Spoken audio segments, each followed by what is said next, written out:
Kia ora and welcome to the Creative Matters podcast, where we have inspiring conversations with New Zealand artists. I'm your host, Mandy Yarkich. These conversations are intimate, uplifting and insightful. The guests on the show have absolutely enriched my life, and I'm sure their stories will have the same effect on you. Thank you so much for joining me to listen to these amazing people speak about what drives them, the way they work, and their personal takes on life.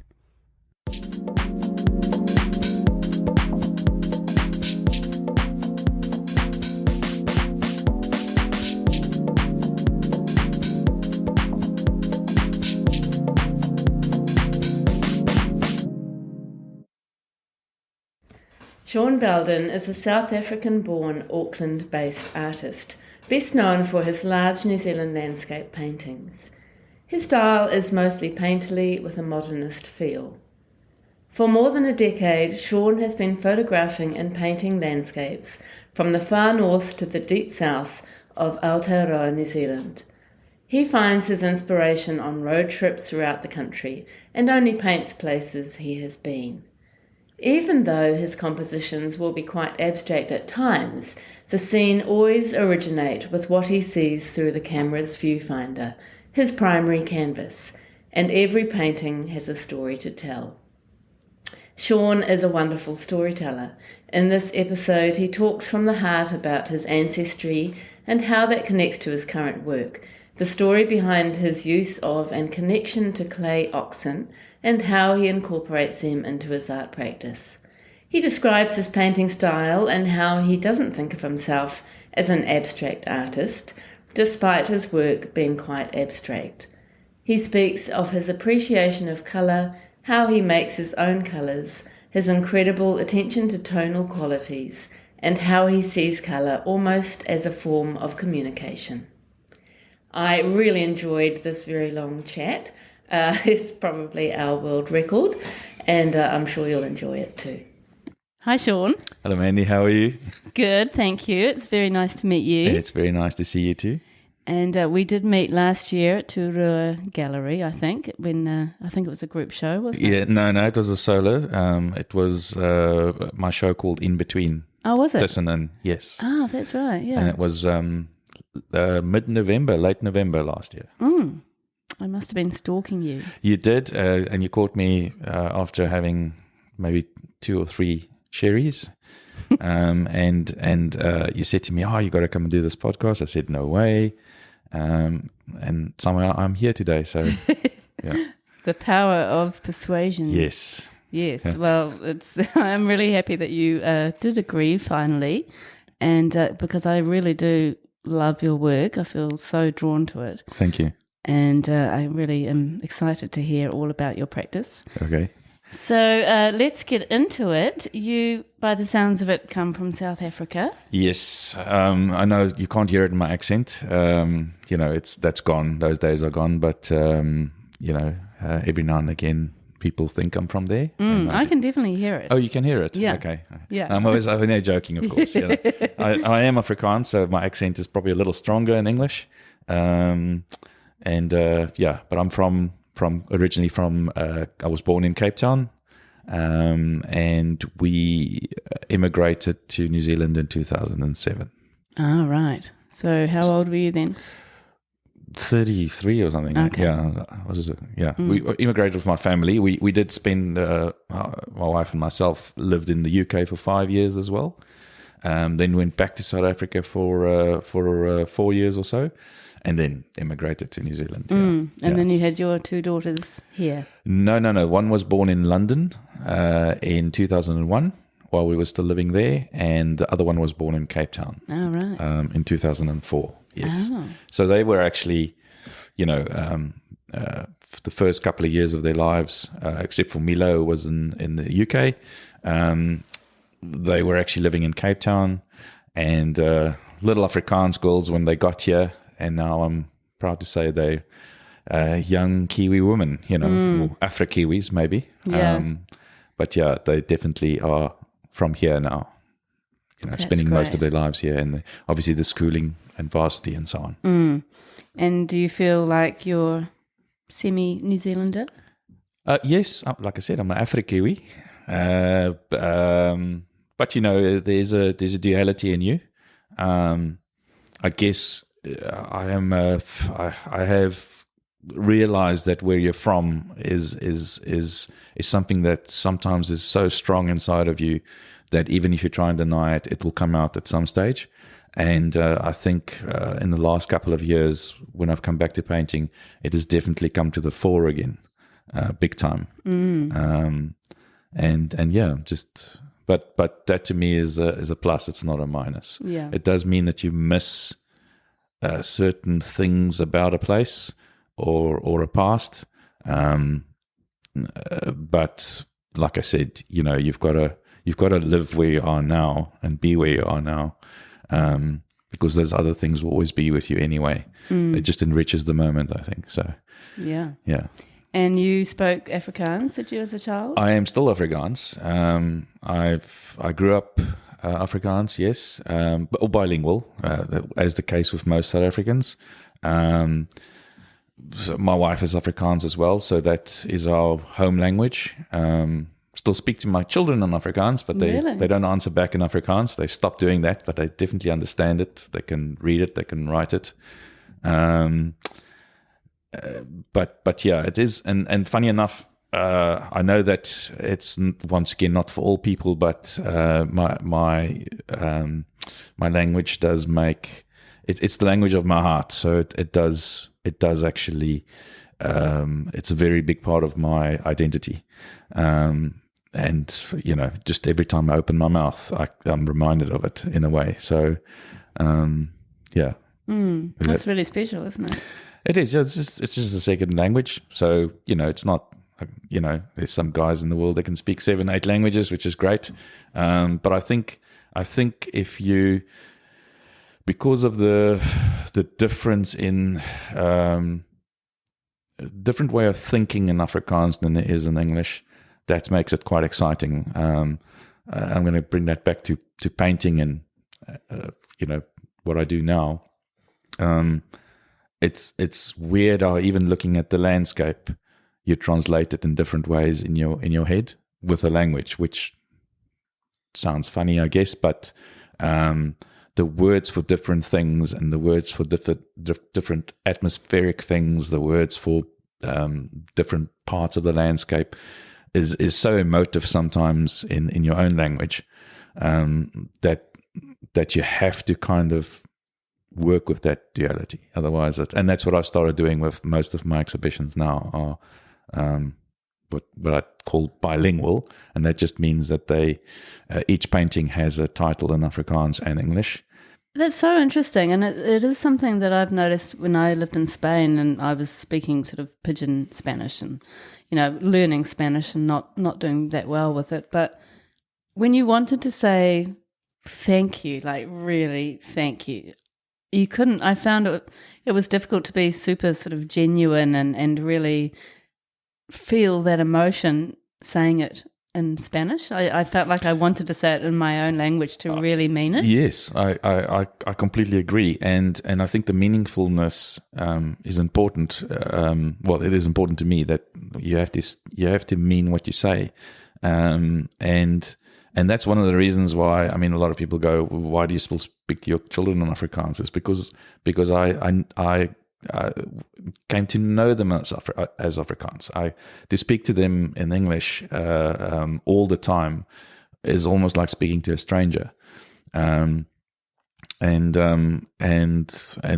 that's why I agree with you that the meaningfulness of a language is so important. And I mean, it's the same with painting. Really, you gotta kind of mean what you paint as well. And I struggle with that because at the moment I wouldn't mention which commission it is, but it's very difficult to approach those things in a way that is not completely spontaneous, or how would you call it? Authentic, yeah.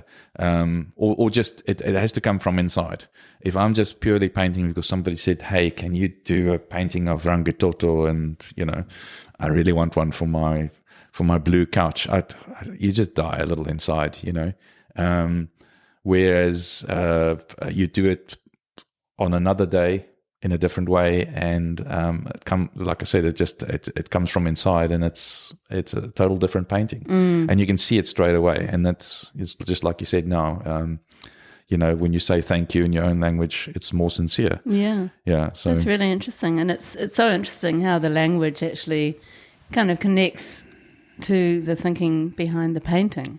It actually has a sort of parallel, doesn't it? It does, and I'm starting to realize a lot more things about not just the language, but the reasons for painting certain things. Sometimes comes after the fact. You don't realize why you're doing things. I'm busy with a project at the moment, which will end up in an exhibition. That is all about that. Just looking at why do I paint the things I paint and how I paint it, and what am I looking for? And in a way, it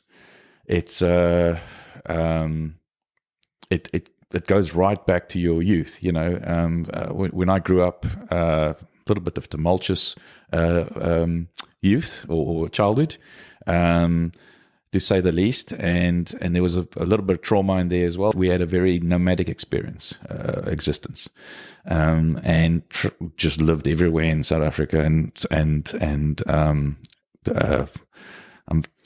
hard word to find, it's swerf, which means to just wander or be nomadic, from place to place. And that instability was in a way terrible, obviously. But at the same time, I think it gave me a very unique way of looking at the world, because when you got to a place, you had to assimilate and take from that place what you love very quickly, because it wouldn't last, and you knew that. And just the way of looking at something that way, I think was something that is now coming through in my work. And that something could be, mostly it's a shed at the moment, or a barn, or just a wool shed, or for goodness sake, just a haystack. Those things, when you're moving through the landscape and you're looking at the colors and the atmosphere and everything around it, and then the single object just appears for a moment and whoosh, it's gone. That stuff somehow, I think, comes from those days where if I saw something that intrigued me, or that pulled me or moved me, I had to just go click, and take that photograph and keep it very deep down, as a little treasure, it's just happening more and more now that I'm realizing that's probably where these ways of looking at the landscape comes from. And then the other thing that's really, really been in my life also ever since then is that sense of belonging, that sense of being somewhere that you actually, just that place and time, that you actually belong in there, in that place. And I think sometimes if I look at my own landscapes, I wonder if I'm actually in that landscape or not. I still can't figure it out. Maybe I'm, some people say they can't find a way out my paintings, which would imply that you're inside it. And then some people say they can't find a way in, and I don't always understand what the hell they're talking about. But it's, it's interesting to hear what people say. It's quite a strange thing to say to you. It is, yeah. But I think it's in a way, it excites me a little bit that even a very plain and simple painting, which takes quite a lot to get down to that simplicity, can evoke that kind of feeling in someone that I can't get out or can't get in. Exactly. And they're responding to it. Yeah, and in some way, which is great. Yeah, that's not always my intention. I just paint for the love of it. But if someone is moved by your work, it's great, because it's the work moves me. So it's great if somebody else responds the same way. You know, for a moment there, you've shared a little bit of something. Totally. Yeah. So were you making and creating and sort of thinking creatively as a young person? Yes. But I think on a different level, it was more escapism. That's also just thinking back to all those years. I've been very fortunate that I have a very good memory, and it maybe be because of the little bit of a disheveled past. Sometimes those things stick a bit more in your mind. But I think a lot of the time I did things to just be in my own little world, and I can remember specific things that I did, which just shut everything else out, and I was happy there. Yeah, I wasn't painting. Started doing that at, I'd say, doing that with some real intent in high school. I had a very good art teacher that really encouraged me, and he was really a true artist. And at that stage, things, were quite rough. So that makes for good art, I think. It was going rough in my life, but also in the country that in South Africa at the stage. It was the 80s, very exciting times, for all kinds of reasons. But the first painting that I made that was, I would say, a considered painting, was when I was 16. And actually, that was the first painting that I sold as well. And in that stage, I was only painting figurative things. It's all about storytelling. So everything, I guess, in my in total existence is about storytelling. Even the landscapes that I do today tell a story, because I didn't say this before, but how I get my material is to go onto road trips, very extended road trips, and I tend to do a body of work around a specific trip or a time that I spent on a route or something over years sometimes, and I'll paint that specific series along those lines. Yeah, I love that. And The Long Way Home did start with it was a trip from Stewart Island all the way back to Muriwai. The last painting on the wall was Muriwai. I saw that painting. Yeah, it's amazing. And the story was around the room, and it was the first exhibition where I actually could, because of the space, and because of Melissa and Dean, who were absolutely fantastic in setting it up that way, that you could follow the road trip from Stewart Island all the way to Muriwai around the room. With the divider being the crossing. Oh, that's so great. Yeah, so that was quite a lot of fun. But, and it's very personal, isn't it? It's telling that sort of story of your trip, and that's kind of marking a period of time in your life, and yes, reminding you of what you were doing at that point. Yeah, and what those paintings actually stand for in a way. I mean, we were supposed to be going back, I say back home, but I've got two homes, of course. We were going back home for the first time in since 2012 to South Africa, and then of course our little friend COVID came along and spoiled that for us. But as with the title, The Long Way Home means something a little bit different. And when you go and read the writing behind it, which is just little bits of prose, I'm not a writer. I'm actually quite bad at it.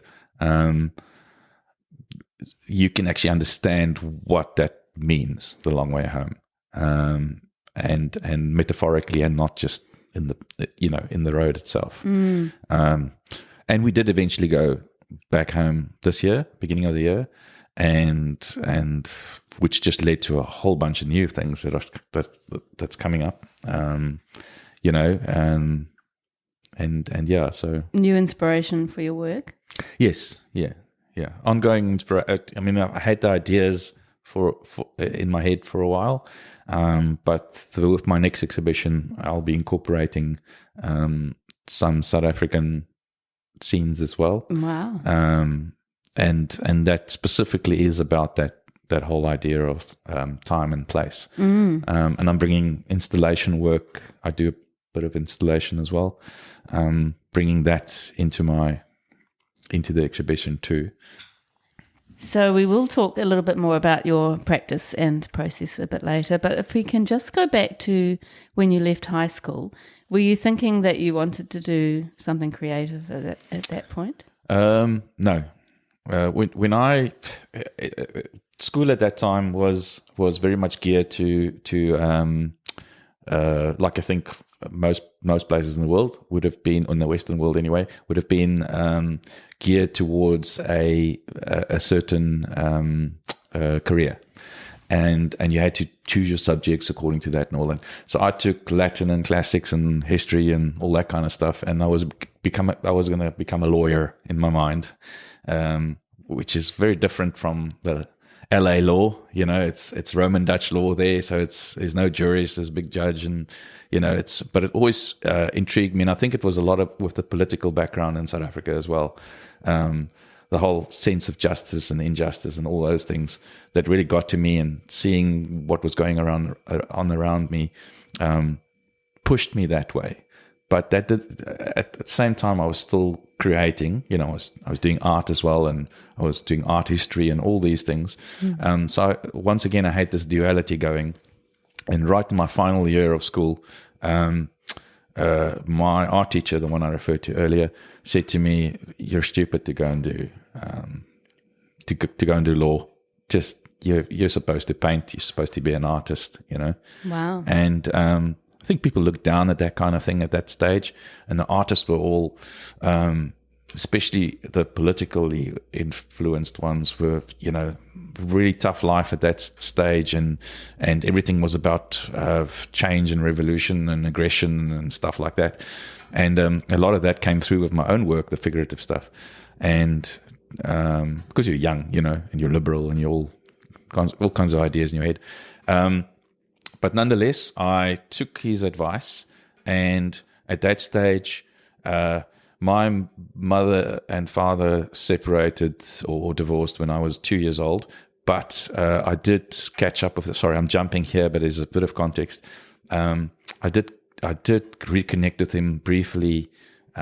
He was living in Namibia, and I used to go and visit Namibia quite often. I must say that was a huge influence on the way I see things as well, landscape-wise. It's an astonishing, beautiful country. So I was in touch with my dad, but not in a great way. But nonetheless, we were in touch. And just another thing for context is I left home at 15. So I was living alone at that stage. Now, as an Afrikaner boy in a very prestigious Afrikaans school, which is full of rich kids, and this little back room kid. So I was living in, I call it the back room because it was the maid's quarters, as they were known in those days. I was living in one of those on the back of someone's house. So I just didn't fit in that school, but at the same time, I just ignored everybody saying, "You're not allowed to do this, you're not allowed to do that." So I left home, but still continued my schooling. And I was encouraged and actually supported by everybody, including my headmaster. They just turned a blind eye because all these things weren't allowed to happen at that stage. But they turned a blind eye and kind of subtly just supported me in the background, which was fantastic that they did that. That is incredible. I was surrounded by wonderful people. And then so pulling my dad back into this thing, because of my marks at school and some other little things that I did with regards to arts, I got a national award and that kind of thing. So it did help push things in that direction. I got a bursary through the company that he was working for in Namibia, which is Rossing Mines. They did, up in Swakopmund, and it was a full bursary. It was fantastic, because I had no money. I absolutely had no money, and here I've got this great big bursary. So next hurdle to get across was to get into the university that I wanted to be in, which was Stellenbosch University. because I entered it so late, you had to kind of apply 2 years ahead. I did it in the last holiday, school holidays, just before the, varsity started. Luckily, I got the teacher spoke to one of the professors, and somehow I got in, past the whole waiting list, and I got in, and that was fantastic. And it just felt like everything was going, my way. And so I started at Stellenbosch, lived on a farm just outside Stellenbosch, and I loved it. It was, Stellenbosch is just such a great town. And the university itself, it just felt like things were opening up.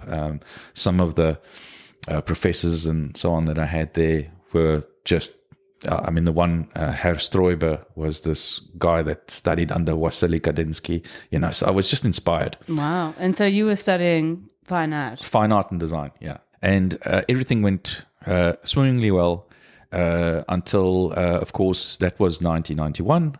Namibia became Namibia, which they were Southwest Africa before, and they became independent. And Rossing was very generous in saying, hey, you can keep this bursary, but you have to come back to Namibia and work the same amount of years there that your bursary was for. I was 18 years old, was really a patriot and didn't want to go and live in Namibia. Didn't see a future for myself there. What a shame. So I said, no, I don't want to do that. And that bursary disappeared overnight.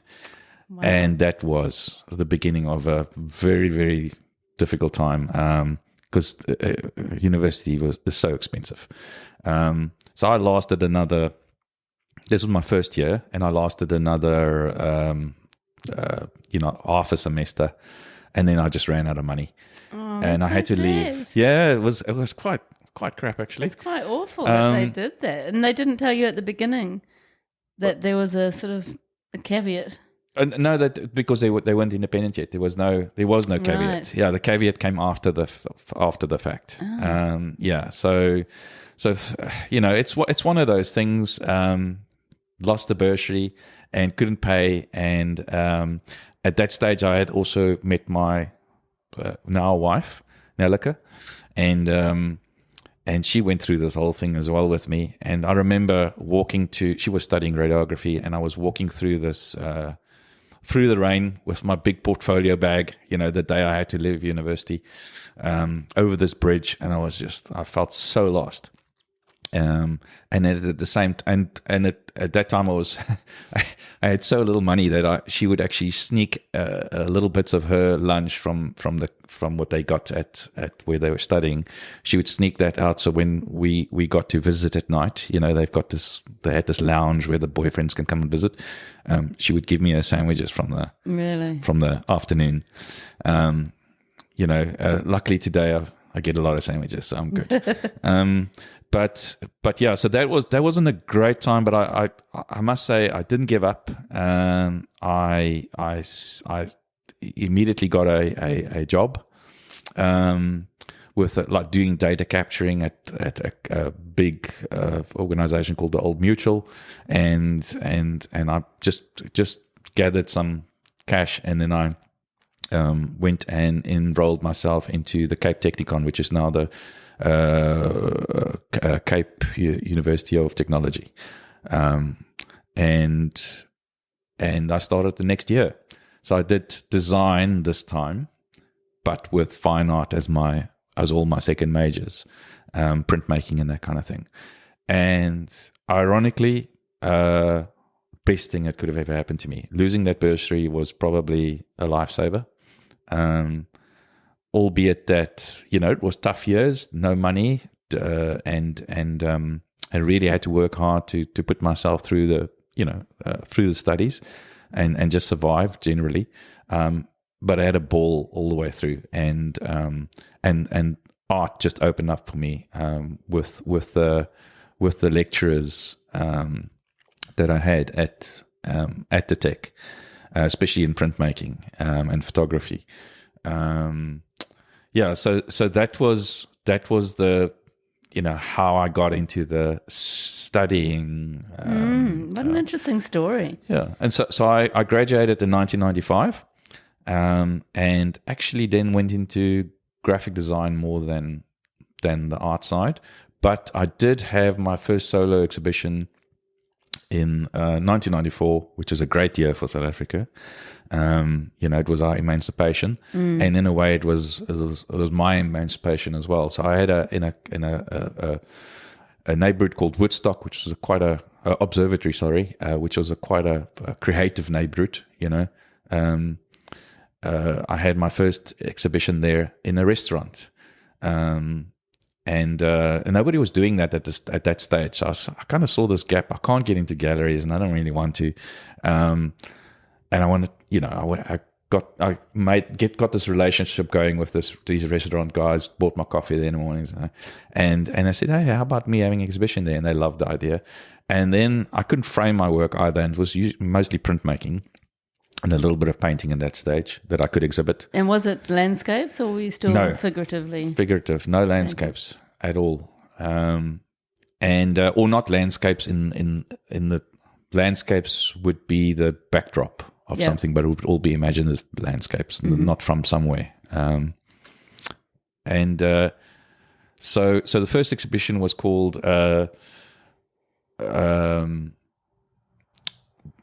All About Broken Cages, The Washing, and Last Tuesday.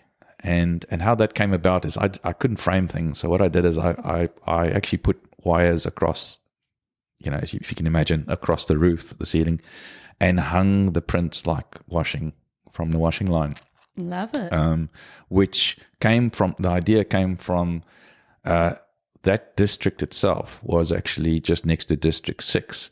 And when I always looked at the old photos of District 6 that was destroyed by that time, I always remembered the washing that went from one building to another building, over the road. And it kind of intrigued me. It looked kind of beautiful in a way, but it was obviously quite chaotic at the same time. And our Zonnebloem campus was right in the middle of District 6 where I studied. So you saw all these old beat up buildings, where they didn't quite bulldoze everything over. And I think without even realizing it, all these little influences, and the washing at that stage was a big thing for me because I was living alone once again. She had to get that sorted. And Tuesday was somehow just something that happened on that Tuesday. And that's how I got the show going. And then I exhibited there. I was a resident artist there for until 1998, and I exhibited in a couple of other places as well. At that time, were you painting sort of on the side and you had a design job? Yes. Yeah. Or not on the side. I'd say it was 50-50.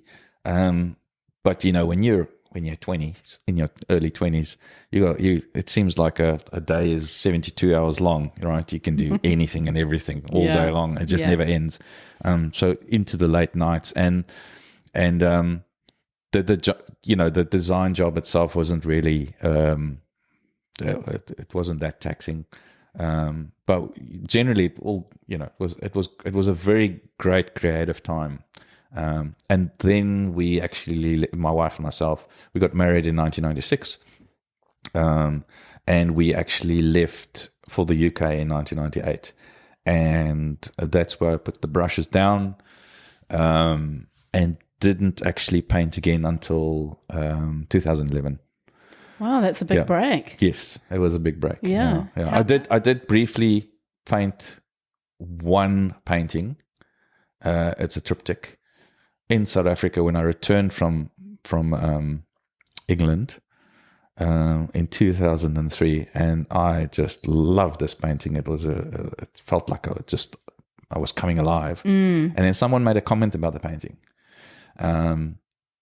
which kind of hurt me quite a lot, and I don't know why.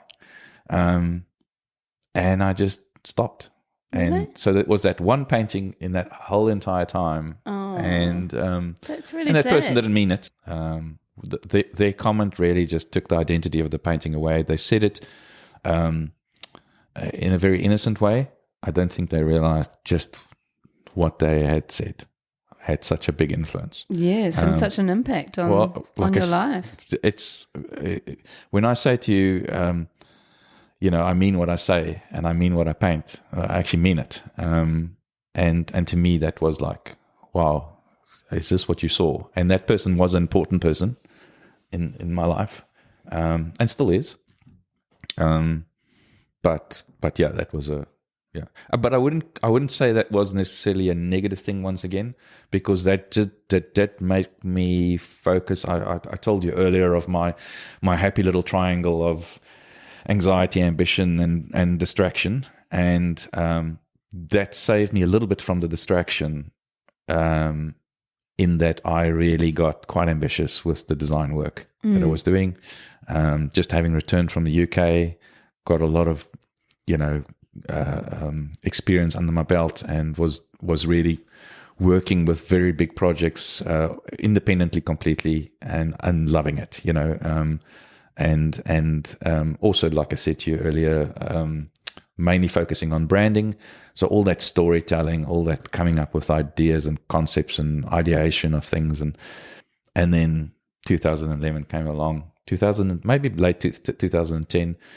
Really missed South Africa. Really, my heart was just aching, and I started painting landscapes in acrylic, just for myself, for the house, of specifically the Karoo, which is the area I love in South Africa. It's kind of in the middle bit. And started painting these landscapes, and I still have a lot of them in my house, but so many of that I gave away. And I was painting, and at one point I was actually running out of friends to give paintings to, and one of my friends said, "Why don't you just do this? You've done this before. Why don't you just start painting again?" And I took it to heart, and I kind of understood what he was saying, and in the sense that it made me you could see that it was making me happy, and it was actually making other people happy around me as well. And it was helping you process your homesickness. Yeah, absolutely. I did get to a realization that I could be a miserable bastard forever and ever, and just be homesick, and do all that stuff, or I can get in the car, which I was doing anyway. From the moment we arrived here, I was road tripping.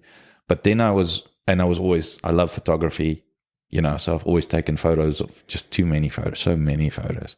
But then I realized that, you can either be miserable, or you can actually just go and try and find these new places that move you, and make something out of it. And then very slowly but surely, I actually just started painting the things around me, like Rangitoto, Browns Island, just the area around me. And then, of course, I decided, I'm not going to go to galleries and ask them, please, can you take my work? I'm independent. I'm a big boy, blah, blah, blah. So I decided, no, I'll just open a gallery in St. Heliers. It was the only gallery in the whole Eastern Bay. So it was, really? Yeah, it was. Wow. It was in Turua, where Turua Gallery is now. Is that right? Just two shops up. Brand new, and I was very fortunate that the landlord, instead of a 6-year lease, he agreed to a 1-year lease. I said to him, let's just give this a go. And I was only wanting to do it for a year, but I approached it as if I was going to live there until I'm 80. Of course, I shop fitted the hell out of the place. Shouldn't have done that, but anyway, paid for that years later through a lot of things, but just created this design / gallery studio for myself, and was that just because you were creating so much work at that point? I was creating a lot of work, but I wanted to actually seriously start painting, and I thought that would be a good way of introducing myself. Instead of, like I said, going from gallery to gallery, I wanted to just do my own gallery studio, and people could come in, and we could actually engage, and you could talk about your work. Yes, which I thought at the time was what I wanted to do, and because with design and branding that came easy. I didn't realize how difficult it was actually to talk about painting. It's not, it's easier now, but it's not where I was at that stage. Anyway, the idea was to do 12 exhibitions over 12 months, I know. Wow. Yeah. You're very ambitious. Ambitious, yeah. Stupidly ambitious. And were you actually running the gallery? Yes. And painting? And have my design studio in there as well. There's a couple of photos actually on my Facebook from the moment my kids and my friends' kids, everybody helped painted the place. And really? It was actually bare bones. So you had your studio there as well. You were Yes. painting there and running the gallery. Yeah. You were the front man of the gallery. Front man, And right next to a French patisserie, which explains a lot that you can see in front of you now. But I wanted to approach it from, I specifically chose that spot as well because it was next to that coffee shop. So I got beautiful couch and chairs and things, and I make furniture as well. So I had my own coffee tables and things so that people could come and sit and chat. And, once again, it's a little honey trap, isn't it? I didn't think that when you do that, there's no way you're going to be able to create all of that work. Because at that stage, when I planned it to do that 12 exhibitions, I probably had enough work for 1.5, maybe Really? 2 exhibitions. And did you ever think you should get somebody in there to run the gallery and then you could get on with your painting? At that stage, I was so out of money, I couldn't because that shop fitting, wow, But I also didn't want to do that because I don't think, I think that would have gone against the whole idea of trying to be just me. Yeah. Just the be authentic about what I do. And leaving that in someone else's hands at that stage was very difficult for me to kind of do that crossover, Yeah. because I don't think I understood myself what I was trying to do yet. Long story short, I did 9 exhibitions. That's incredible. Yes, I was exhausted. I got very sick after all that, unfortunately. But I did 9 exhibitions, and I did establish myself there. And was your work like it is now, do you think? Very different. Was it still figurative at that point? No, that's the first time. So the first time I painted landscapes in earnest was, and I'll explain in a minute, was here in New Zealand. And that was the Karoo landscapes. Yeah, right. And then the first painting I did here was oil painting that I ever did in my life was here. And it's still on my wall. It's called Cedar. And it's just a little snippet of the Cedarberg. And the second painting I did in the same time, the easels were next to each other, was as a Ruapeu painting. And I love it down in the Central Plateau area. I love it, that whole area. And Rua obviously means 2 as well. So I was quite chuffed with it. I got that sorted. And you went straight to oils. Did you straight into oils? Did you do a workshop or anything? No. I probably do everything wrong still until today. I don't care really. It's oil. It's not gonna wash off. Yeah. So no, I'm very intuitive with what I do. If it feels right, I do it. Obviously, there is technique, and you do understand the fundamentals, and of course that comes from the studying days as well and all that, because they did teach you about oil and all that. But I don't get hung up too much about getting too technical about it, because I'm not into the technical side of things. I'm into the feeling side of things. Yeah. And the reason for doing the things. So those are the first oils that I did, and the only other landscapes as such, like just landscapes, that I ever painted was a series in South Africa, and it was called Fairland, which means hinterland, or actually more directly it means far away land. And they were just landscapes with little farmhouses in them. And they look remarkably like the ones that I do now, exactly right now at this stage. Except that you can see that it's a New Zealand context, not a South African context, because it's Cape Dutch kind of architecture, as opposed to New Zealand farmland. Yeah, the kind of and even in the simplest forms, you can like I said, I looked back at some of those things. I have very little photographic reference to those things, but I look back at it and I go, it's amazing because this fair land, which means far away land, look at where it's come from. I wonder if I was thinking in a way that I would just never be here. I'll be somewhere else. Was that in the back of my mind? Yeah. It must have been. It would have been. Really it would have been in the fascinating. back of every South African's mind at some stage. And so many South Africans have left. Unfortunately, yes. And I mean, just if you look at our ancestry, not just my own childhood was nomadic. Our ancestry is nomadic in the sense of the makeup of the Afrikaners are mainly the Huguenots and the Dutch, fleeing persecution. A lot of them, and then the other side of my existence is from the Norman, the Yorkshire side, and all that kind of. I've traced it back in the COVID times. I went all the way back to Viking times, and it stopped. And Really?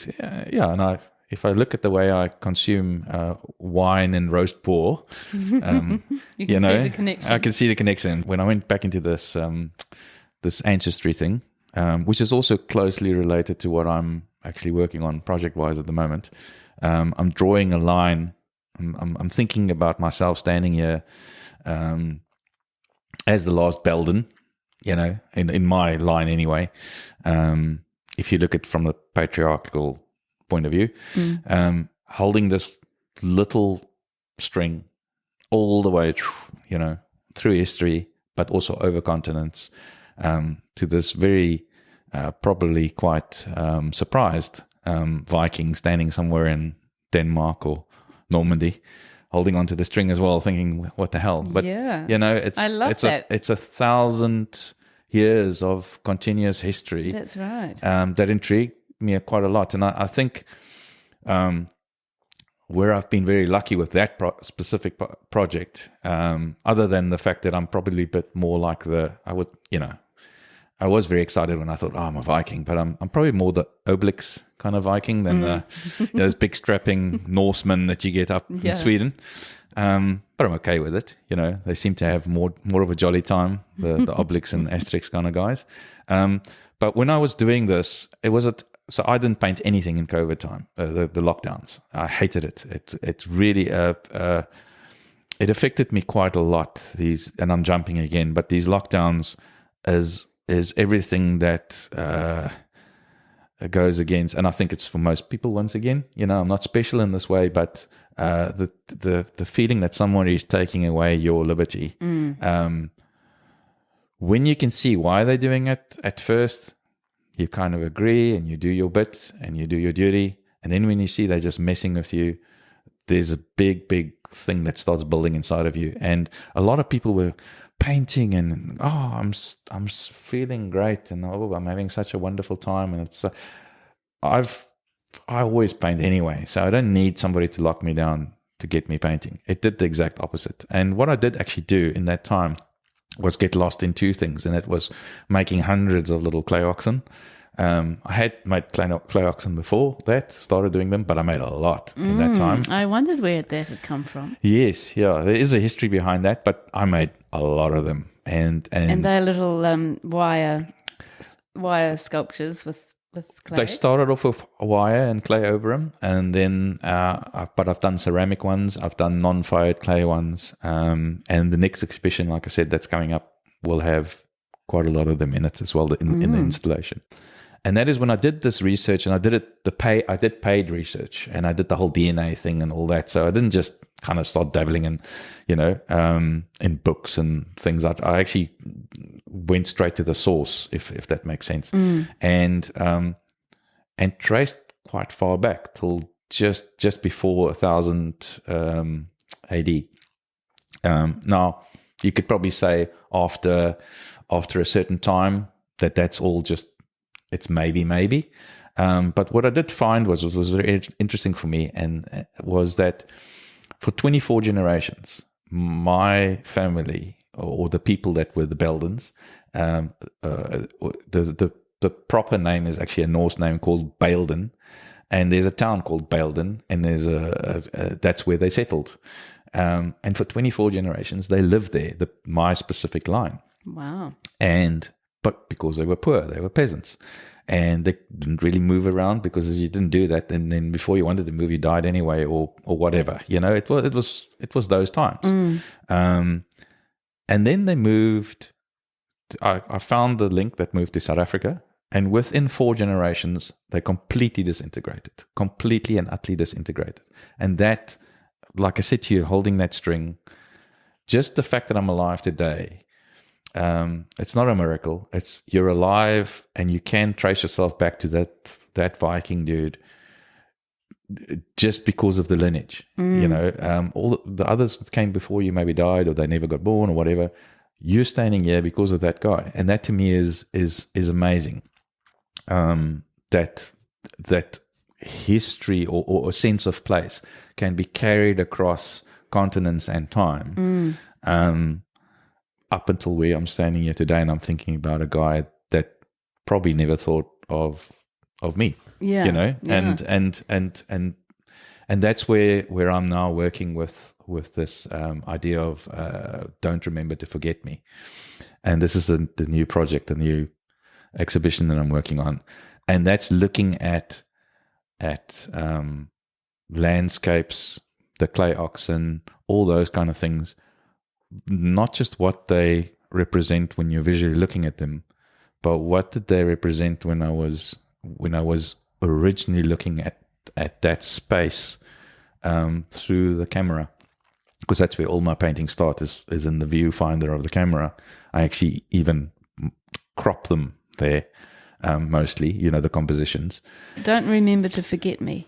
That's a great title. Yeah, and this is what I tried to tell you just now, or what I did tell you just now, is I'm still trying to find out why I do things, just like we all do.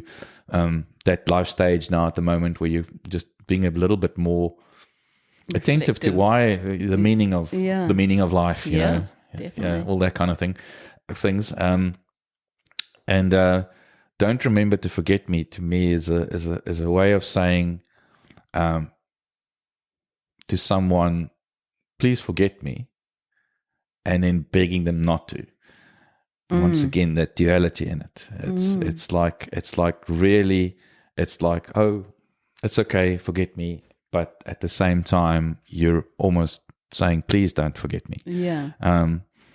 And I think it just comes from that whole belonging, and also just thinking that if you're not here anymore, just not being remembered for anything, or just not having existed, just like that Viking guy with a string.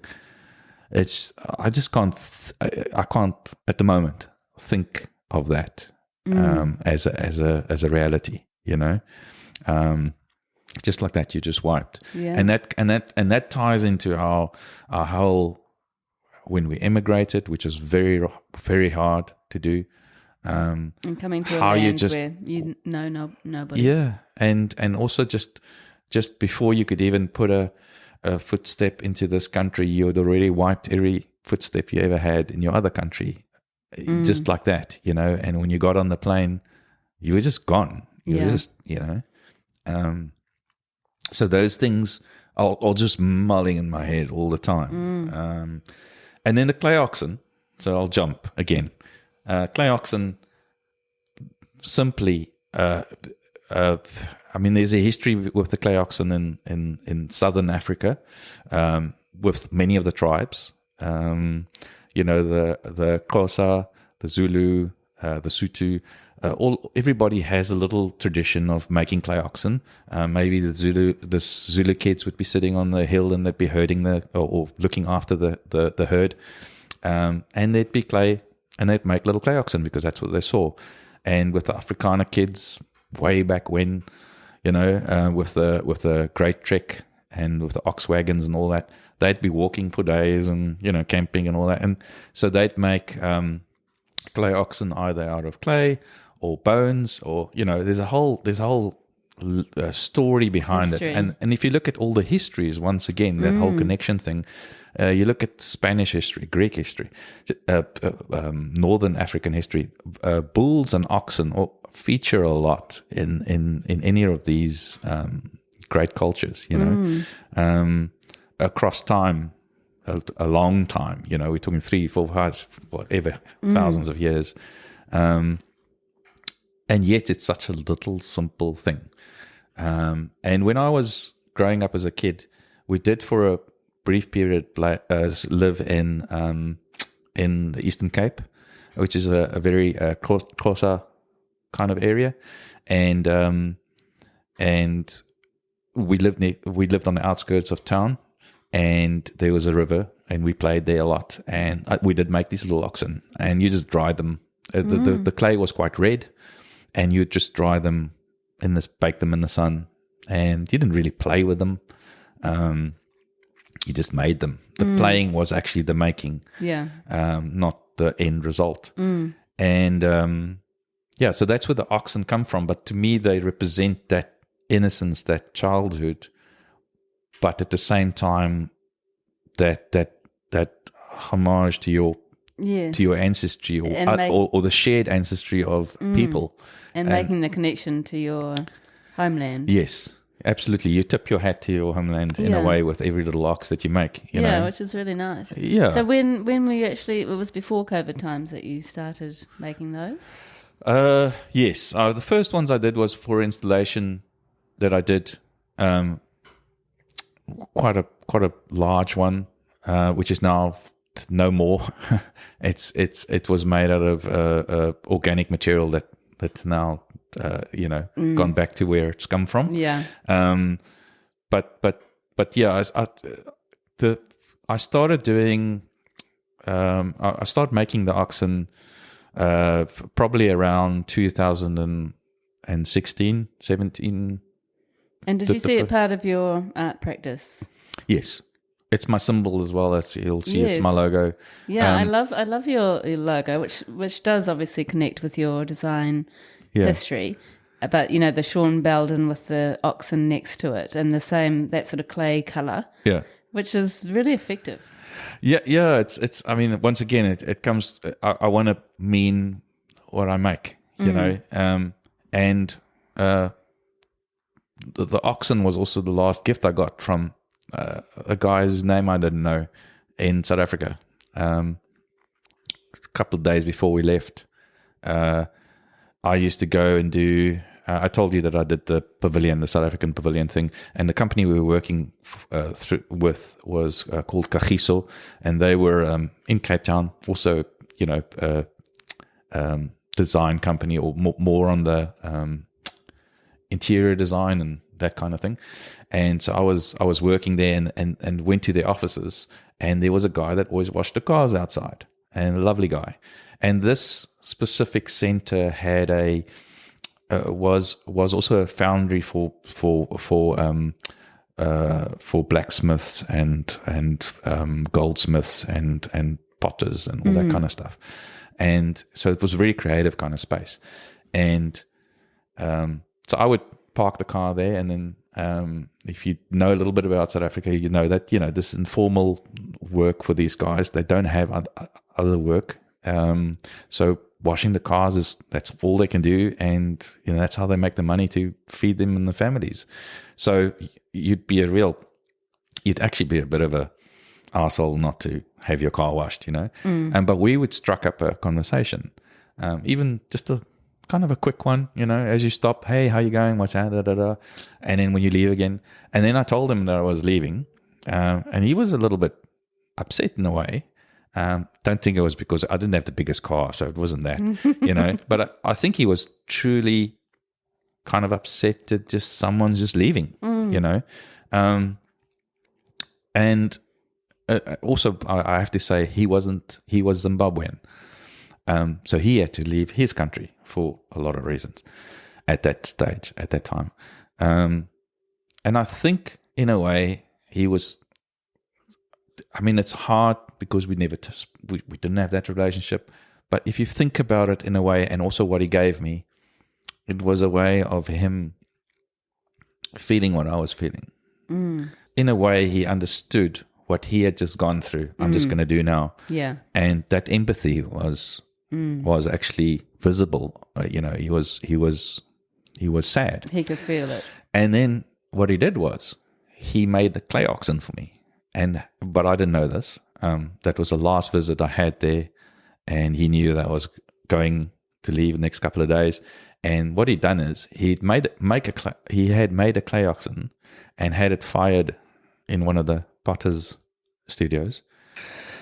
Yeah, so that clay ox lives in fact in front of the television. So I see it every single day. I do watch quite a lot of TV as well, which helps. But yeah, it's a reminder, and I find it incredibly therapeutic and cathartic to just make these. And it's such a beautiful story. I mean, that people might be familiar with that. The ox that you have connected to your name as an artist, and people will have seen the oxen that you've made in your shows and that kind of thing, no doubt. But it's just so interesting to hear that beautiful story behind it and how much it means to you. But also the fact that what this guy gave me was actually a piece of African earth, a piece of land. Yeah. And nobody at customs stopped me. Wow. Well, it's a ceramic clay ox, so nobody knew, you know. Yeah. But what I'm saying to you is, I actually have a piece of African soil sitting there for 16 years now, and I look at it every day, and it's a very precious thing to me, but it actually is worthless in any other sense to anyone else.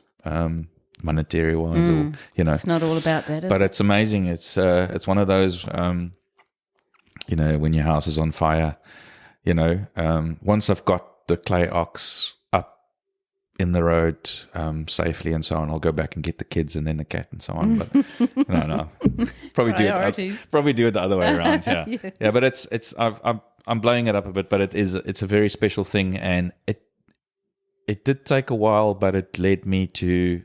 It did become probably the thing that symbolizes me as a person the most, because the qualities of the oxen, or what it means to all these different cultures, are quite similar. Actually, it means health, it means wealth, it means security, and I think a lot of what I've been looking for, probably all of my life, has been that security, that stability. Yeah. So that's so interesting. And how do you find New Zealanders respond to those oxen? Because oxen for us aren't an animal that we really connect with. People ask me about the oxen, and they love the story, and they understand the meaning quite quickly, because it's a rudimentary kind of thing. And I think they respond to it quite authentically. They sincerely. I think it moves some people, the story itself. And how do you tell a story when they're on show? I wrote a bit about it, and then I just stick up the bit that I wrote about it. My website, unfortunately, is shocking. None of the written bits are almost there. Isn't. I've been starting to update it now, and group things into collections and exhibitions, and then the written bits will go with those images, and because that helps tell the story. Yeah. But I'm so far behind with that. It's hard to keep up, isn't it? When you're so busy with everything else. And do you have oxen appearing in all of your shows? No, not up until now. But that will be one of the main features in this upcoming show. I did have when I was with the exhibitions gallery in Wellington, I did have I was very lucky to have 2 exhibitions there every time, because I had 2 rooms. So the one would be a figurative one, and the one would be landscapes. Wow. Yeah, and it was lovely of Ron, the owner there, to give me those spaces. Yeah, that's amazing. And people bought those oxen paintings, because I did oxen paintings as well. And in the new exhibition that's coming up, there'll be that specific painting or ox that we just spoke about, that the guy gave me. That painting is called Terra Firma, and that would be featuring in there as well. And then that's mixed with New Zealand landscapes. Yes. So, Sean, can you tell us, please, where and when this exhibition is going to be happening? Yes, it's going to be at the Grey Place in Greylin, and the opening will be on the 10th October, and I will have the details on my website. And it's a combination of paintings, prose, and an installation, and a couple of sculptural pieces. But they all tell one story, and the exhibition's called Don't Remember to Forget Me. And like I said, not a lot of paintings. Usually I have a lot of paintings in a show. This one will not have that many. Okay. The space is very neat, though. It's nice. It's a open space. Yeah. So I think it's going to be a nice flow to the room. That sounds amazing. Looking forward to that. And I just had a thought that we didn't actually finish speaking about your gallery that you had. Oh. So just for my own interest, Yes. and I'm sure the listeners, what actually happened to that and where did you go from there? So it was to me in my head, it was a year-long project. And I, like I said, I wanted to do the 12 exhibitions to establish myself. I did 9 in the end, and closed the gallery, and then got a studio up the road in a factory setting, which I was there. We called it the Art Room Collective. It was me and a very good other artist friend, Darlene Mayring, and we had a ball. It was a great 18 months or whatever we were there. And you decided to close the gallery because it wasn't making money, or was it just too hard to paint? I did pay the last rent with a couple of paintings, just the last month's rent. I'm going to be honest about that. And in the end as well, the switch over from full-time design, which was very lucrative, to painting, which at that stage wasn't, did have a financial cost, and my whole Beldon creative empire kind of collapsed, and I had to close that down, and that's history now. It's all done and dusted. But yeah, I don't think that I could have lasted. Like I said to you in the earlier as well, I got quite sick, and I think it was just exhaustion. I couldn't have done another exhibition in that space anyway, even if I want to believe that I could. Yeah. So it had its time. I'm glad I did finish the year out. I'm glad that I only had a year contract, and that was, through the kindness of the landlord. I'm glad that I finished up without owing anybody anything. But it did ultimately, it came at a bit of a cost, and it took a few years to recuperate from that. Not just financially, but the emotional and self-esteem hit it gives you wasn't great. I'm still carrying a bit of that, actually. I'm quite proud, and I've always believed that I'm a provider, and I look after myself, and I'm independent and all that kind of stuff. And you take a bit of a knock when suddenly you realize, actually, it didn't work. It's not quite as easy as that. Yeah. But so good for informing what you do in the future. And also, I was going to ask you, what was I going to ask you about that? Oh, so you actually thought that you were taking on that gallery so that you could establish yourself and get your work out there. Did that was a deliberate. That happen? Yes, no, for sure. I sold quite a lot out of that gallery, and at one stage it was profitable if you combined, especially the design and the painting sales, and also remembering that you don't pay commission and that kind of thing because it's your gallery, so you're able to push that cash back into your business. Yeah.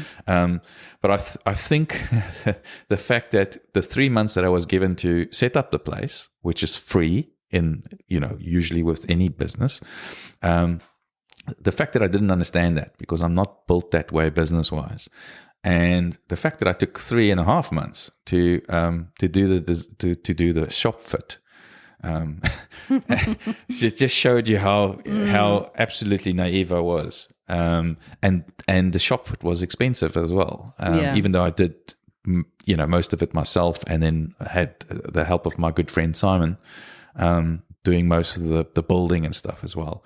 But I couldn't believe that. Like I said to you, I was actually shop fitting as if I was going to be there forever, instead of just leaving the walls bare and putting the paintings up. But in hindsight, you know that now. Yeah, but I wouldn't have done it any other way. No, I exactly. loved what I did there. It was such a great space, and I met so many people that are now very, very good friends. I met them in that space, and we have a lifelong connection because of it. So it was worth doing. Yeah, and I definitely established myself. I think, even if it was just on a very local, in the local area. And so we haven't actually spoken about your art practice specifically, or your style. So for someone who has never seen a Sean Beldon landscape painting, can you tell us all about those? Can you tell us about your paintings? All right. It's so I came back to painting earnestly from about 2015. So looking at that, and that was really when I was that's the first time I told you I made oil paintings for the first time in 2015. And so you're looking at a very short period of time, really, that I've had time to develop that style. So the style in 2015 and the style today it's the same, but it's different. So you could see all there's clues inside of the brush strokes, the compositions and everything that still makes it my paintings. And then maybe the looseness has kind of tightened up a bit over the years, and it goes back to looseness. So I'd say that style wise, I do tend to kind of it's a little bit like a tide. Sometimes it comes in and sometimes it goes out. So I would revisit a style from time to time, and when I say a style, I mean my own style. And what is your style? I would call it definitely painterly. So I like brush strokes. I am not a realist. I don't want to be an abstract artist either. That's interesting. But my work is quite abstract. Yeah. But it's not my intention to, like I said to you, it all starts with the photography of a landscape, and I will only paint where I've been and what I've experienced. So I won't. If you give me a photo of a place and say paint this, I've only ever done that once for a commission for a special person. I said no. They said please. I said no. They said really please. I said okay. And it came out quite nice. It was a Canadian landscape. Mm-hmm. So I think the similarities between our landscapes and there helped a little bit, but damn, it was difficult. Yeah. But I generally, I think if you take the combination of what I see through the lens and what I see with my own eyes and what I feel when I'm standing there, not just from an emotional point of view, but the actual temperature and the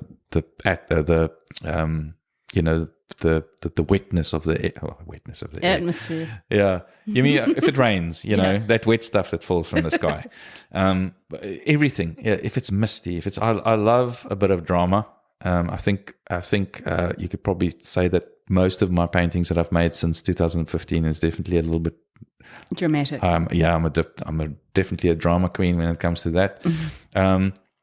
But I don't try and force it. It just comes from it's what I like to look at, and what's special to me is just what I go and put down, and then over from the photo to the actual last brush stroke, something changes, and sometimes you can see a little bit more of what it was in the photo, and sometimes you can't see it at all, and I can't explain that. That just happens. And there's layer and layer and layer. Sometimes I actually I'll paint a painting and then repaint over it again and repaint over it again until I'm happy. And usually that also means that there's a process of elimination. I take things away. So underneath all those paintings, they start quite busy, and then they just start, little bits of it disappears. Wow. You know, a shrub here, a tree there. And you don't mind that because you're trying to tell stories of that moment that you were there, you don't mind that it becomes less of a representation of that moment? No, because I think the picture itself is not the representation of the moment. It's the energy that went into the picture, and you can see that in my work. I think when something has really moved me and I was in the moment, you can see it in the like anything really. You can hear it in a song, can't you? You know. Yeah. You can definitely hear or see when something's happening, and then when something didn't quite happen. And those are the ones I paint over again because I get frustrated with them. Those dull beige paintings, you know. And the landscapes are very. I feel like they've got there's a lot of soft edges. It feels quite. I like the broken edge. I don't like. Well, I say I don't like hard. It's funny, those first paintings of the Karoo, they all had black outlines, and there's that whole graphic influence, design, you know, illustration, all that kind of influence coming in again. But more and more the lines are more broken now, and I like that ambiguity of a broken line. What do you mean broken? It's the line is not actually a line. It's where the two different elements meet. So if I'm painting sky and land, I'm not making a definitive line in the middle. The line appears through the layers of paint, and which means it has a broken quality to it. If you look at it, you don't even have to go up close. You can see it's not a line that's been drawn in. It's not. I don't take a masking tape and hold it because I'd make an absolute mess of it. I'm looking wonderment at some of these other guys that do that. I think, how the hell do they keep it that clean? You know, and when they pull the masking tape up, why don't they rip everything off underneath it? You know, I just couldn't do that. I haven't got that ability or that patience or that attention to fine detail. I think, and that's very much a part of your style, isn't it? I think so. Yeah. Yeah. And it feels like there's a lot of curve, really sort of gentle curving lines. Yeah, and when I said to you that way back when, that Fairland series that I painted, that was in there. But I think that's the landscape. If you look at the actual land, nothing that I paint isn't somewhere in there. You know, even though it's stylized or reduced to a minimum, or it definitely is. You just have to go and look at that place, and if you look at it, you'll see it's there. You know, it starts there, and so it doesn't ever go that abstract that you can't find the origin of it back to you know. It's not. I'm not Jackson Pollocking it. You know, it's definitely it starts off quite structured, and then kind of starts breaking down. Yeah. And there's so much sort of, you know, the shapes and the sort of form that you create through what you do is it's just so amazing. I really do love your paintings. And Yes. And how do you approach color? I love color. I've always I think I've always been pretty good at understanding color and appreciating color. Definitely, I understand the importance of how color can make or break a piece. I don't always get it right, obviously, and very frustratingly. But color to me is something that you really have to work at. So a lot of mixing and an amount of paint that I throw away actually makes me feel quite ashamed of what I'm doing, probably to the planet, just because just by making a painting, the amount of paint that goes onto the painting, it seems like I'm mixing up literally 30 times that, and it just never gets onto the canvas. It gets either scraped off or, I try and reuse as much as I can, especially with oils. But yeah, I'm very much into making my own colors, and that's why also it's very difficult to recreate a piece or fix a piece once it's if somebody, every now and again somebody has a scratch on their painting, to just fix it is so problematic, because there could be a mixture of 20 different colors, if you know what I mean, out of the tube in there. Yeah, I know what you mean. Yeah, but I also try and get a color. The color could either be very strong towards what's really out there, especially in the skies and so on. I really get get into that whole trying to get that color between the sky, the backdrop of a sky and the cloud, and how do you get that in betweenness, and how do you get that ethereal color down and from down south, that kind of electric sky that you get there. Those are colors that I mix a lot, to get as true to nature as possible. For myself anyway, it's just I build the stuff. But then sometimes I'll exaggerate a lot of colors. Like a lot of my latest work would have, colors that are a lot more intense than what they would be. One of the examples is the Red Remarkables, which is a series I've been working on, and I stood there and I took so many photos over time of that, of the Remarkables and the surrounding mountains, over days and months and a couple of visits, and that really deep orange red color might exist for a second or two before it disappears. So in a way, it's still there. That glimpse just before the sun goes down, kind of thing, or when something's fiery red and you go, oh, and those are the pictures that everybody goes and takes, and then they go look at it on the phone and they say, oh, this doesn't look like that. Yeah. Those are kind of the exaggerations that I do, but I think once again, they do come from somewhere. Yeah. But definitely painterly, I love brush strokes. And I would say more and more my work is quite modernist.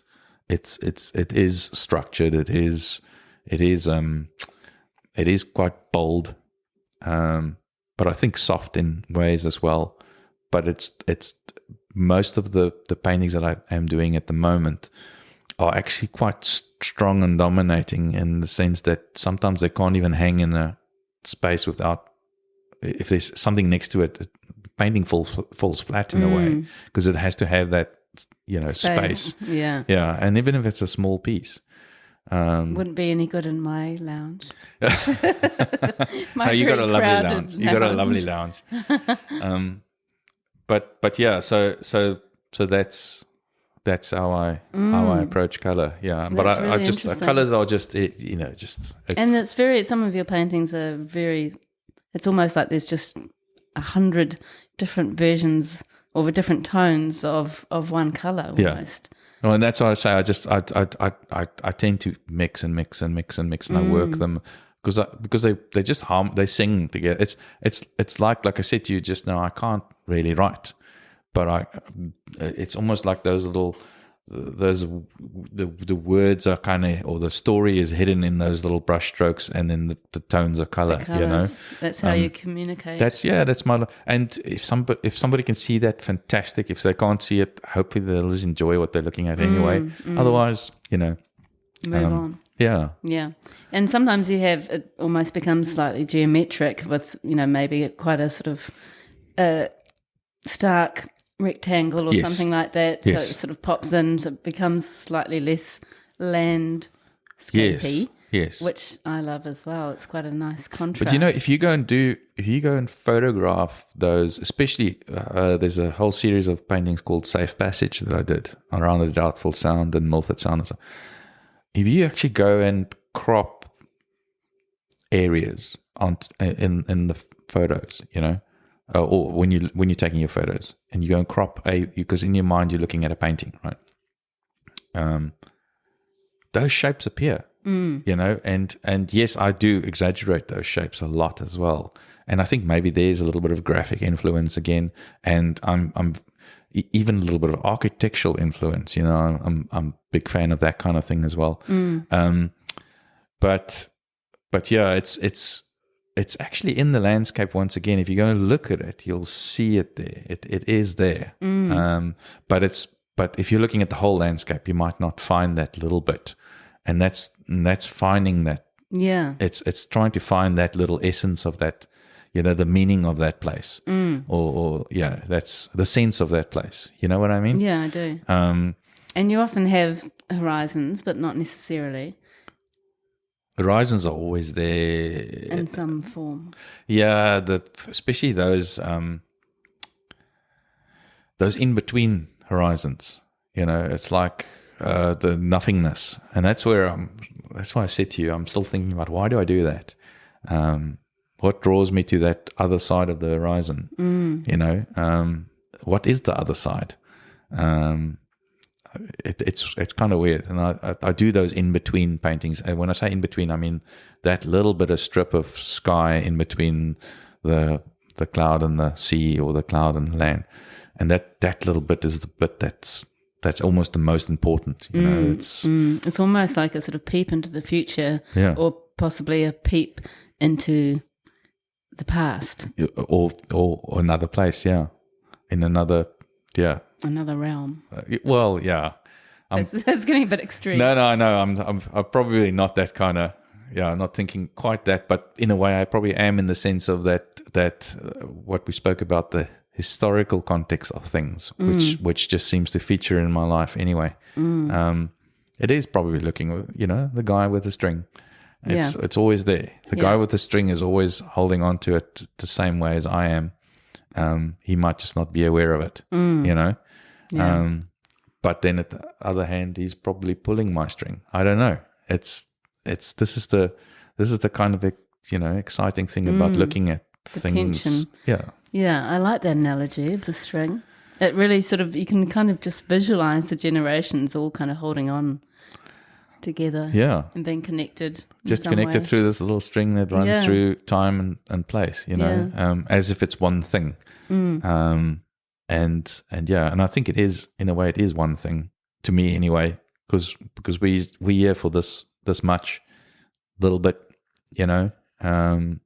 and what I've said to you off the microphone is that I tend to look at things in that continuum, as in everything is there all at once, all your experiences and things.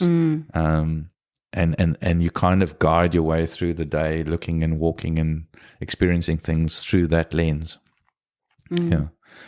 And if we talk about your process, I love the idea that you actually, experience these journeys yourself in these places and then respond to them. When you're taking your photographs, you take your photographs, you obviously take lots and lots of photographs. Yes, then you come back to your studio. Yes. And then you select the places that you want to paint, I presume. Yep. And then how do you transfer? How does the painting build? So I'll go each day that I. So just to give you an idea of how a road trip works, I'll drive from here to Queenstown, and I'll do it over a 10-day period. Just drive, but I've got a set, because obviously you've got to sort your accommodation and all that kind of stuff. So you've got a trip set out. You know where you want to be at what time or times. That's important as well. You want to kind of say, for instance, you want some evening shots of the Lindis Pass. You got to time it right so that your trip is in that space, and then hopefully the weather will work with you as well. But you're usually there for 3 or 4 days anyway in an area, so you can kind of backtrack a bit. But you'll spend the entire day 8, 9, 10 hours driving. That doesn't mean you're driving continuously. You're stopping, taking photos, then you're having lunch, then you just go and sit somewhere on a rock and just look at stuff. And it's actually very nice. It's quiet. It's very therapeutic. It's very therapeutic. But it's also beautiful stuff to look at. There's so much to look at, so much to take in, right? Then I'll go and spend the evening. Usually wherever I'm staying, it'll be either on a farm or in a town or wherever. Hopefully there's a fireplace. Definitely there's a little bit of wine. And I'll just go through the photos of the day, and I'll just start. And I've learned this over time, because otherwise you're just overwhelmed. So you thin out what you don't need, because you tend to take photos of the same thing 20 times. Why do anyway? And that's, I think, as more OCD thing than a proper. So then you thin them out, and then when you're finished with the whole trip, you should have this compilation of the whole story. So from day 1 right through to day 10. So you have this continuous trip that but captured in a timeline on the camera. So basically you got a timeline of the journey, and then you thin it out into little groups of specific areas, and then I will go and print out these photos on A3, nice big, prints, and keep those little collections together as almost like a little notebook in a way. And I've got a big studio, so I'll go and put them down on the floor in the studio as a timeline, and select the ones that I want to paint as a composition, or a start off point as a composition. Wow. So you're really thinking of the show that it's going to become. Yeah, and it's weird. I wonder if it is because I was trying to do 12 shows in 12 months that I had to think that way, because remember, I was very new to painting then, literally months into starting. But I also think, I actually do think in series, as in I like to have a collection of things. Everywhere I go, for instance, I'll pick up rocks and things as well. I've got rocks everywhere. If you ever come to my studio, you probably think I've got some sort of issue, but that also helps with the palette, but it also helps with just the remembering of a place and being there, and a connection, a physical, tangible. Just picking up a rock and playing with it for a while is it's amazing how much weight is in that rock, And that kind of almost takes you back to the clay. Yeah. The clay idea. The ground, the earth, the land to me is a thing. So once I've got the little timeline going on the floor, then I can kind of visualize, how I want to tell this story of this series. Yeah. And then I'll go and make little sketches of them, and they'll get their titles. And if I wanted to write about them, I'll write about them then. And then everything from the planning, the size of the pieces, the format, is it landscape, is it portrait, happens in that at that stage. And the titles are of the place. Very important. Mostly. Yeah. Oh, not necessarily. It's either an idiomatic reference to the place, or it's some sort of reference to the what happened, what it meant, or the place itself. Okay. Yeah. That's usually it could be Muriwai Beach, poof. But like the one I did for Muriwai was morning Muriwai, because it was a morning when I was actually a couple of visits, but the last one was in the morning, and that's where it comes from. That's those really titles. Special, that one with the gannet rock and without the gannets, without the gannets.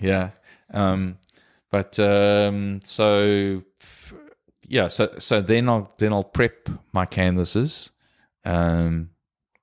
because I like to actually work from the dark towards light. So I'll paint all my canvases with black gesso. Really? And then I'll sketch on them with white, nice big white thick pencil, and usually the sketches are quite intense. and then I'll start painting, and it's usually quite flat, you know. When I say usually, it depends. If it's quite a loose painting, a very impressionist kind of feeling painting, then it'll be straight into there, and you kind of blend and work because it's got to happen quite fast. But these more structured ones that I've been doing lately are layered. So there'll be tens of layers, you know. It'll be 10, 20, 30 layers, but thin layers, and it just helps with drying as well. And I would work on multiple pieces. So I've got you know, quite a few easels in big space. So I'd like to work on multiple in a series, work on the multiple pieces at once, because I think that actually helps as well. I imagine it helps with that sort of storytelling process. Yes, it keeps you in the moment. Because I told you, distraction is the third corner of the triangle, right? So it keeps me in the moment, and it keeps me. If you're surrounded by that scene, then you're still in that scene. Yeah. Even though I know when you see the painting in the end, it might not. No, if somebody doesn't get it, like I said, it doesn't matter too much. It's. I'm very selfish when it comes to that. I'm painting for myself. You know where it's come from. Yeah. And if it does mean to something to someone else, that's fantastic.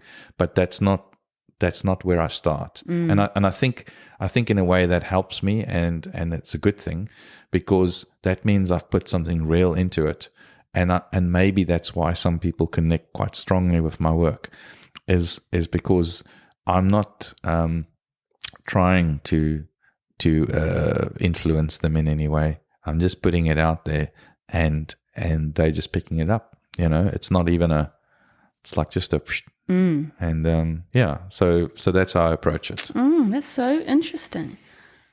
Wow. And then you how do you actually manage your color making? How do you work on a palette?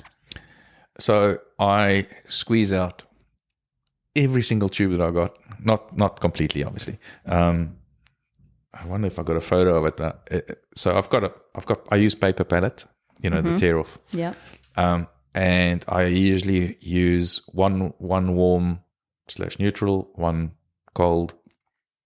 And because of the amount of colors that you've got, I've got a wall of tubes, and they're all in their groups. And then I'll do blobs, but big blobs. And I'll work from there. I'll have other paper palettes, and I'll just flick off the top, and then I keep building more and more tower, you know, adding to the tower, you know, because the oils actually last quite a long time in open air, even raw oil, you know. I don't use terps or any stuff like that. I do use some medium, but not the terpsy kind of stuff, because this kind of thing happens to me. I've got you know, sensitive skin. Yeah, that's a little encounter with some bad chemicals. Really? And then so I've always got this huge amount of paint right in front of me, because I think it would be, I just wouldn't be able to work with little bit, and then I'm going to need to go and fetch myself a little bit of this and a little bit of that. I want all of it in front of me, so I can just scoop. Yeah, just little bits as I need it, and then I mix it in. And with the paper palette, it's easy because you just tear off the page. And I have a very organized studio, because otherwise it's going to get very messy in there with all that oils. So there's always a black bag that you can just drop that in, and you just it's all facilitated so that you can keep moving and keep because once I get painting it, I'll be there a long time. And when you have all of those works kind of on the go at the same time, how do you decide when to skip on to the next one? Just sometimes to dry, you know, and sometimes you just it's hard to know when to stop, because you can overwork something, and I do that very well. I'll overwork, and then suddenly, you know, this thing's not going to work, and I've got to start again or whatever. But yeah, generally it's either to allow the next one to dry, and you've got it in your head. This is the plan. This is how I'm going to go for it, and this is how. But that changes all the time, because as you're painting it evolves, or you mess up, or something good comes out of it, or whatever, and then you just leave it.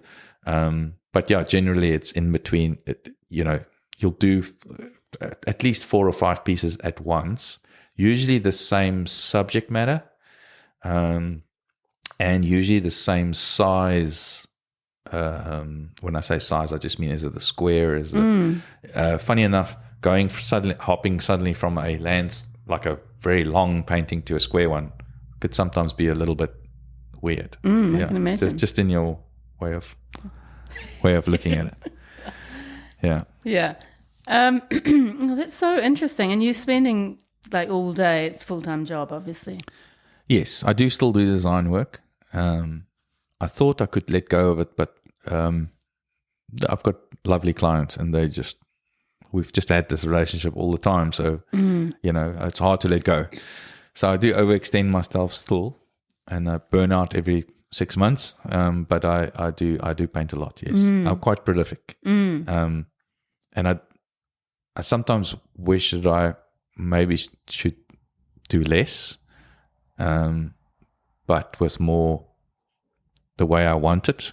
But at other times, I'm glad that I can get through work so I can move on to the next. I think it's important to keep the momentum and you always have solo shows kind of looming, don't you? You like to work like that. Yes, I try to plan a year in advance, and put way too much pressure on myself that way. But it stops the distraction. But also adds to the anxiety. That's anxiety. Yeah, but it's ambitious. Yeah. It's more about because I like big shows and I do like solos. I think my work just hangs better as a solo because it's a story.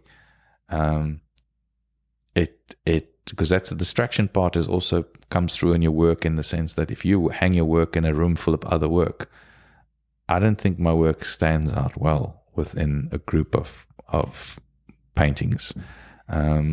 It's always a bit either odd or out of place, or not quite, shouldn't really be there, or wow, that's a crappy painting, or that's how I feel about it.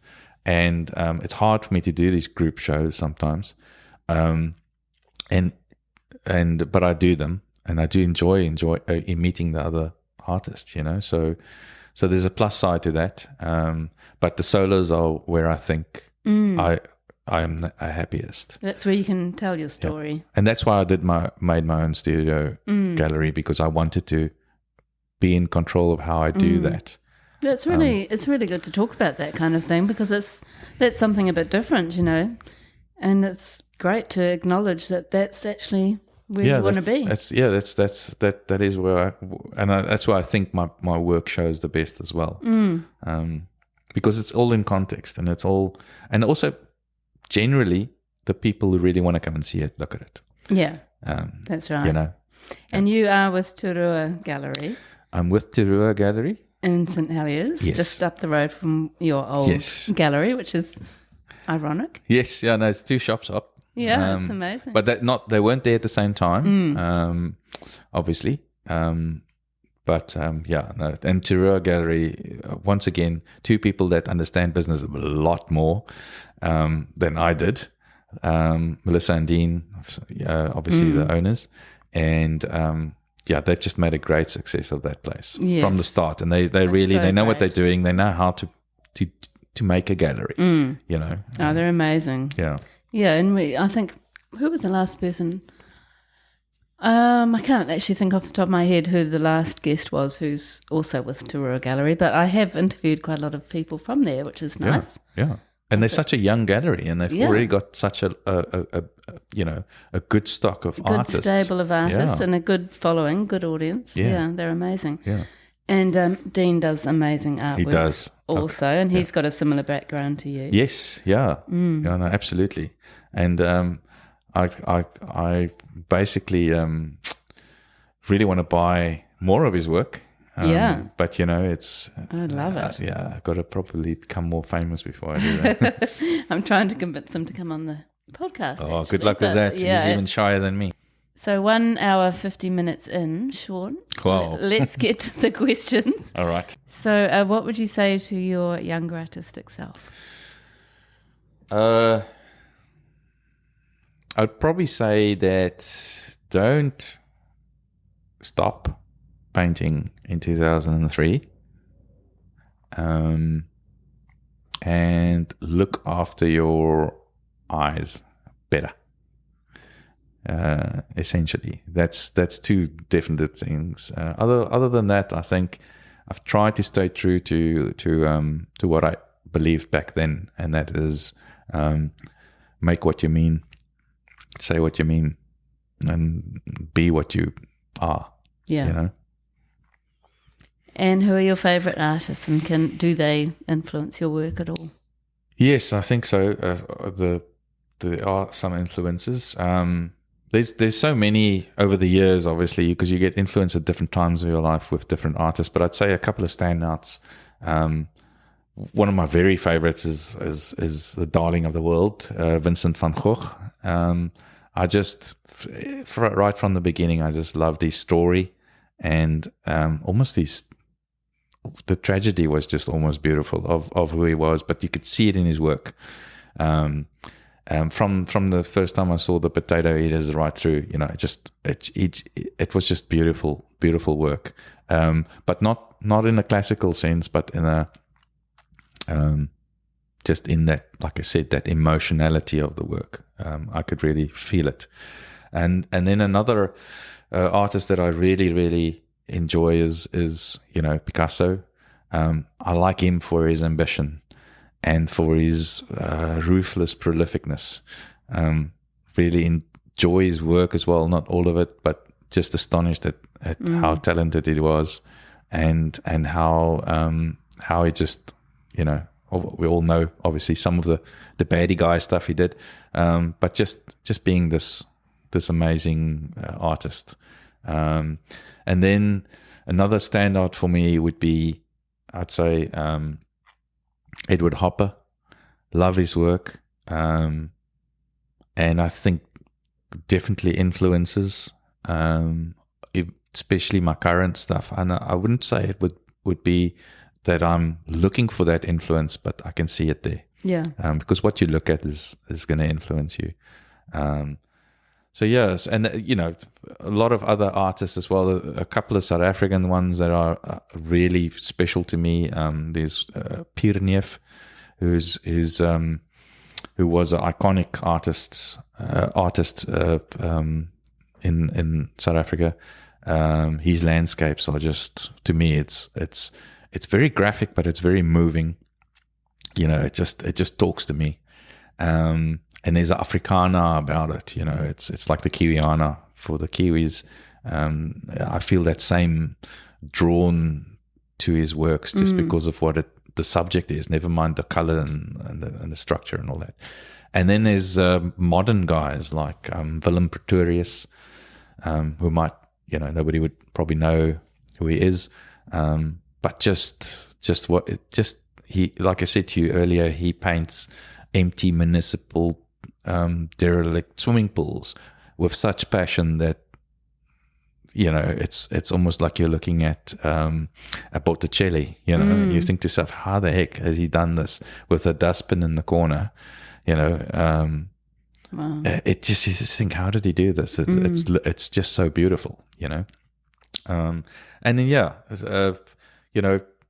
during those years as well, a lot of the younger years when I was studying art history and all that kind of, you came across all these greats. I think I was heavily influenced as well by William Morris, that kind of the art and craft movement. A lot of the stuff that they did was exciting for me.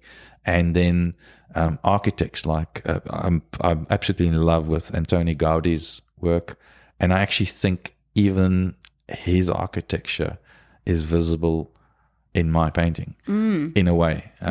It's definitely in my way of Your form. The form and my sculptural pieces, I think, lends itself to that really organic way of looking at things and doing things. So those would be the international kind of, and also, from my younger days, artists that would be influential. I didn't do my art studies in this country, so I didn't actually know, and we were very Eurocentric and focusing on the Americas and that when I did my studies. So I only started discovering the Antipodean artists when I arrived here,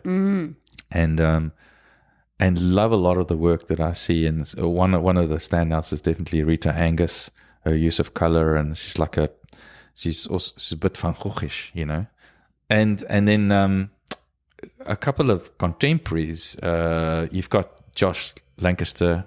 I just love his way of looking at, and he's a colorist par excellence. His work is just so beautiful, and but also so much emotionality in there. I can almost feel like I'm just part of that, the history of that place, even though a lot of the places he's been, I've actually been as well, and love looking at his work just through his eyes. He was a guest on the show. I did. I actually didn't listen to that podcast you'll need yet. To. That's just. I think he had the record for the longest podcast. Oh goodness! Which you might be challenging. Apparently he's a very nice guy. So I haven't met him yet. Yeah. And then there's another guy that stands out for me. I've never met him, but I've discovered his work on the Instagram. Gavin Chai. I know you've got him as well. I haven't even haven't had time to listen to that. Yeah. It's so interesting. But that guy's work just blows me away. It is so incredibly beautiful and moving. Yeah. And there is so much emotionality in his work. Yeah. And he's not boastful about it that I can see. No. And his gentleness, just looking at photographs of him, like I said, I haven't met him or anything. His gentleness with how he approaches his paintings, but also how I can see him carrying himself as a person. I find that very attractive. Maybe that's my Calvinist upbringing or whatever. But there's just something beautiful about somebody that's so incredibly talented and very but so humble. I find that I find that beautiful, and I see that in Josh as well. Just not that kind of. This guy is so talented, but doesn't. It doesn't come across like, oh, look at me, and I love that. Yeah, I love that too. Yeah. And I feel like all of the people I've spoken to have been like that, Yeah. I don't know if it's a New Zealand thing or just the people I happen to speak to. It's the people you're attracting. Yeah, possibly. Yeah. Or the people I'm attracted to. Oh, no. Yeah. As an artist, what would you say is your biggest challenge? Staying true to myself and not losing confidence, because I do a lot. Losing confidence in what I do, undermining what I do. I'm hard on myself. I don't think that's a bad thing always, but it could be quite destructive. And I do think that I've probably ruined many opportunities because of that. For me personally, as in I could have created a lot more if I haven't basically put a torch to it, and that's a side that I have to fight a lot. And another thing that is a very big challenge is just sometimes the way that I just I tend to be a little bit over ambitious, and then when it comes down to the nitty gritty, it can become quite overwhelming, because when I'm thinking of, it sounds so blasé, but I'm trying to figure this out as I speak. But when I'm planning a show or whatever, or a series, I'm quite ambitious about it. I want to do this, I want to do that, but I seem to forget the emotional toll that it takes, because it does. Every painting you make, those paintings that I spoke about just now with the new show, each painting actually means those specific paintings aren't just landscapes, but they're connected with a specific place, or in most of those cases, a specific person. And when those landscapes that I've seen make me think of that person, and it's when I'm painting those paintings, I don't realize just how much it's not the painting itself, it's what you're thinking about while you're painting all the time that is emotionally very overwhelming and just taxing, you know. So you're exhausted when you're finished, but then you look at the painting and you go, but it's just a hill and a shed, what the hell's going on with you? But it's just it's funny, and I'm trying to still figure out just why is it so emotional just to paint a damn shed, but it is. But I don't think I want to paint any other way, because usually the ones that I feel the most exhausted with are the ones that I feel the happiest with. It must be hard for you to sell your work sometimes when you're so emotionally connected. No. It's not. No, it's all right, because they're still out there. No, it's funny how many people that do buy my work, I end up either meeting or going hanging the work myself, or we end up being either friends or at least associates. So I see my work from time to time everywhere I go. And like I told you in the beginning, when I was painting just to get back into it, I was giving away so many. So I'm surrounded by most of my work anyway. Yeah, which is nice. Yeah. But they become like old friends, don't they? Yeah, yeah. But I don't necessarily, and there are a couple of pieces that I won't sell, that I'm keeping for myself. Yeah. Or actually probably just keeping it within my people. And I think that's important. And why do you make the kind of work you make? I don't know. I just that's what I'm trying to figure out. Like I said to you, am I just a nomadic little 7-year-old looking for my own shed? Don't know. Beautiful. Well, Sean, I'm very glad that I managed to convince you to come and be a guest on the podcast. I have really enjoyed meeting you. We've had such a nice time together. And, you talk about storytelling, and you've definitely painted a beautiful picture of you and your life and your paintings. And you've told stories in such a beautiful, heartfelt, authentic way. And it's been a real privilege and an honour to hear your stories. Thank you. And I know that the listeners are going to feel just like I do, that, it's been a beautiful couple of hours. So thank you very much. Well, thank you very much for having me. I do appreciate your interest and just your time that you've given me. Thank you. It's been great meeting you, and I'll see you at your next exhibition. Yes, thank you.